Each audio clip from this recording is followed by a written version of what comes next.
Talvez você tenha feito constantemente estas perguntas. Onde posso encontrar refúgio num mundo cheio de conflitos? Ou, como e onde posso encontrar força para vencer nesse mundo que oferece tantas derrotas? Acompanhe agora com o pastor Edson Bruno mais um programa Encontro com a Palavra.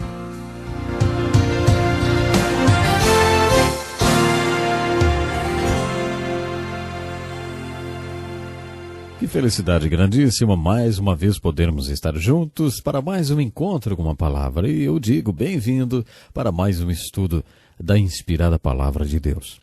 No estudo anterior chegamos até a vida de Gideão, no livro de Juízes. Abra sua Bíblia no capítulo 6. Vimos como Deus usou Gideão para derrotar os midianitas, um povo ímpio que oprimia os filhos de Israel naqueles dias. Deus provou de maneiras maravilhosas quem ele era. Descobrimos que Deus queria provar Gideão. Nos capítulos 6 e 7 do livro de Juízes, observamos Deus dando prova de si mesmo para Gideão e também provando-o. Você pode chamar isso de o desafio de fé de Gideão. Por exemplo, uma das primeiras coisas que Deus mandou Gideão fazer para provar a sua fé tinha a ver com o seu pai, que era um dos idólatras do povo e tinha construído um altar para Baal, um deus pagão. Deus disse a Gideão: olha, eu quero que você pegue o melhor boi do rebanho do seu pai. Nos dias de hoje seria a mesma coisa que dizer para pegar um equipamento caro. Por exemplo, um trator no valor de mais ou menos uns 100 mil reais. Acorrente o boi ao altar, derrubando-o. Depois corte toda a estátua do ídolo em pedaços e faça uma fogueira. E aí sacrifique o boi no fogo como sacrifício a Deus. Vai e faça isso com o ídolo do seu pai. Isso não foi um desafio? Olha, eu acho que foi. Para algumas pessoas existe uma estrutura de autoridade que nos obriga a fazermos aquilo que nosso pai nos manda fazer. As Escrituras dizem: filhos, obedecei a vossos pais. E eu não acho que isso signifique que um adulto deva obedecer ao seu pai e à sua mãe. Deve honrá-los e respeitá-los, isso sim, não necessariamente obedecê-los. Muitas vezes nos evangelhos Jesus afirmou: quem coloca pai ou mãe como uma prioridade na vida não é digno de mim. Jesus nos desafia a fazermos dele a nossa prioridade, acima dos nossos pais. Isso foi um grande desafio de fé para Gideão. Ele fez o que Deus o mandou fazer, obedeceu a Deus ao pé da letra. Na manhã seguinte, quando o povo da cidade se levantou e viu o que aconteceu ao seu altar e ao seu ídolo, disse: quem fez isso? E a resposta foi: Gideão. Quiseram matar Gideão por haver desonrado Baal. Então algo muito interessante aconteceu.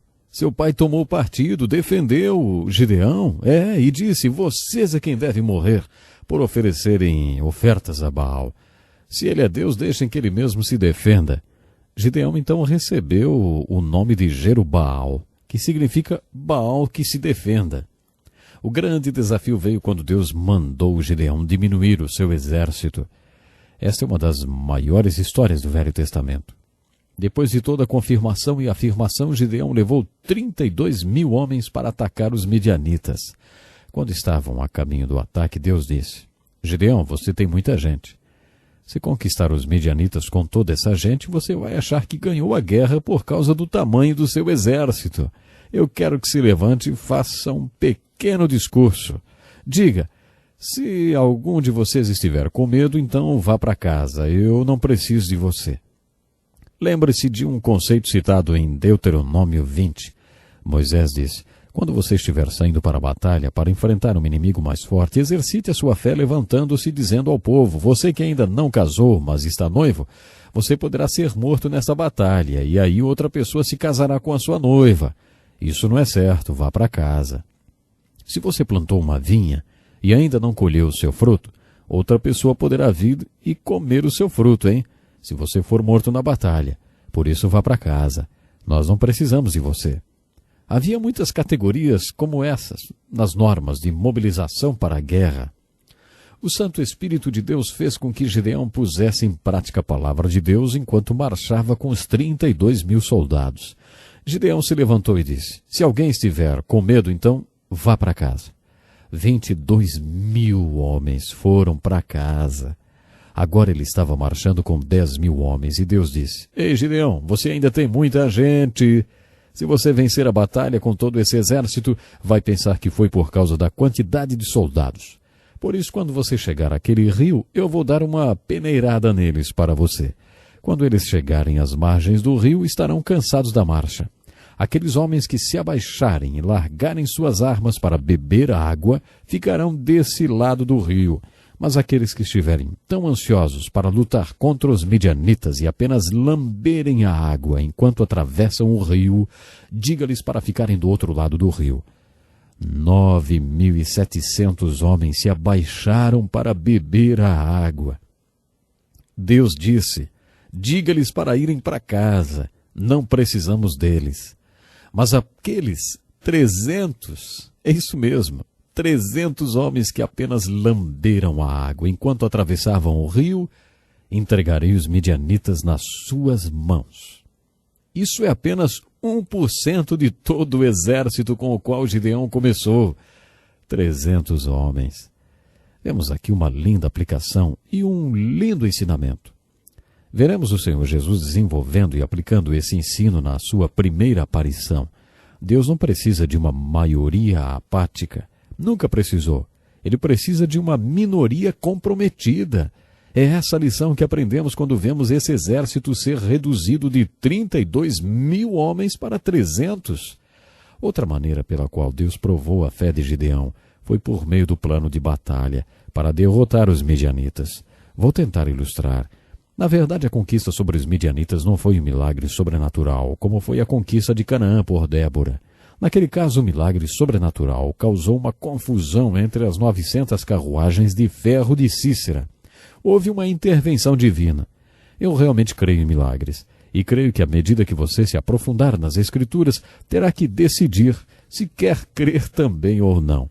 Mas nem todos os milagres foram sobrenaturais. A vitória de Gideão exigiu muita fé, uma tremenda coragem e um bom plano estratégico. Os midianitas estavam acampados num vale muito escuro. Estava tão escuro que eles não viam um palmo na frente do nariz. Deus ordenou que Gideão dividisse o seu exército em 3 companhias de 100 homens cada e os posicionasse ao norte, leste e também oeste. Gideão recebeu ordens bem específicas e as passou para seus homens. Temos aqui um estudo profundo de liderança. Gideão disse: terá que ser assim. Tudo o que eu fizer, vocês deverão fazer. Isso sim é liderança. Todos aqueles homens estavam realmente comprometidos. Na mão direita eles tinham um tipo de jarra que cobria a tocha e na mão esquerda tinham uma trombeta. Quando Gideão deu o sinal, eles quebraram as jarras, expuseram as 100 tochas. Depois tocaram as 100 trombetas e aí gritaram: espada pelo Senhor e por Gideão! Isso aconteceu em 3 diferentes lugares.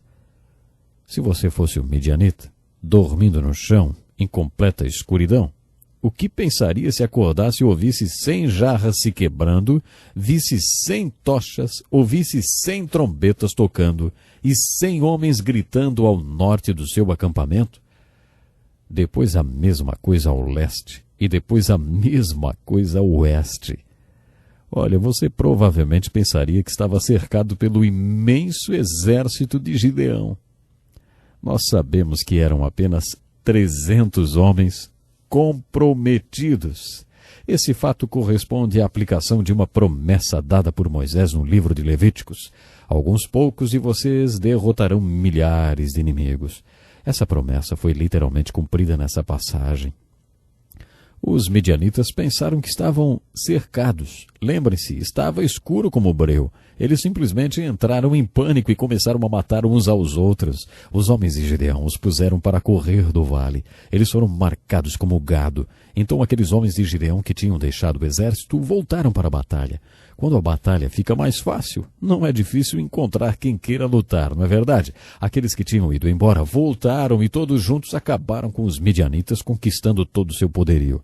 A conquista dos midianitas é descrita num lindo versículo do Velho Testamento que diz: cada um deles tomou a sua posição ao redor do acampamento dos midianitas e todos os midianitas gritaram, correram e fugiram. Que versículo maravilhoso, hein? Cada um deles tomou a sua posição A razão pela qual Gideão teve que peneirar a maioria apática até ficar com a minoria comprometida é que ele precisava de 100% de participação. Suponha que 70% daquele exército ficasse com medo e não tocasse a trombeta, nem levantasse suas tochas e nem gritasse. Suponha que apenas 30% tocasse a trombeta, levantasse a tocha e gritasse. Eles teriam sido aniquilados. Para que o plano desse certo, era necessário 100% de comprometimento daquele 1% de participantes. Essa é uma bonita figura da Igreja de Jesus Cristo nos dias de hoje. Deus não precisa da maioria apática. Ele precisa de uma minoria comprometida no corpo de Cristo, posicionada no lugar certo. Se Deus pudesse fazer com que nós tomássemos cada um sua posição e exercêssemos o nosso dom espiritual dado por Ele, nós faríamos grandes e grandes coisas. O livro de Juízes fala de outros juízes. Jefté é um deles, filho ilegítimo e odiado por seus irmãos, até que foram dominados pelos filhos de Amon. Aí então precisaram da habilidade militar de Jefté. Eles o procuraram para que fosse o libertador deles. Dessa história podemos tirar algumas lições práticas para a nossa vida. Uma delas aprendemos quando consideramos o voto de Jefté. Antes de ir para a guerra, ele fez um voto a Deus. Se eu ganhar essa batalha, oferecerei a Deus a primeira coisa que vir quando voltar da guerra. A primeira coisa que ele viu foi a sua filhinha. Ele ficou com raiva por ter feito esse voto. Quantos males não são feitos pelo mundo afora em nome do bem e em nome de Deus? E Deus não tem nada a ver com isso. Deus não tinha pedido esse tipo de voto, mas ele fez. Houve uma guerra civil na qual Jefté derrotou os filhos de Efraim. Alguns deles estavam escapando pelo rio Jordão e Jefté os capturou, mas não conseguia distinguir quem era amigo e quem era inimigo, já que todos eram hebreus. Por isso ordenava, diga Shibolete. Uma das características dos filhos de Efraim era o sotaque que tinham, assim como acontece nas diferentes regiões do nosso país. Eles não conseguiam pronunciar o som CH, e por isso diziam Sibolete, ao invés de Shibolete. Jefté degolou 42.000 homens, porque eles não conseguiram dizer Shibolete. Algumas pessoas aplicando essa história dizem que é isso que teologicamente fazemos às pessoas. Dizemos, ei, diga Shibolete, e se elas não conseguem dizer, caem em desgraça. Temos esses interesses políticos ocultos. As pessoas nem têm consciência que fazem isso. Apertamos a tecla rejeição porque as pessoas não pronunciam Shibolete do nosso jeito. As Escrituras nos exortam a sabermos em quem cremos e não no que cremos. Enfatizamos demais o eu sei no que creio.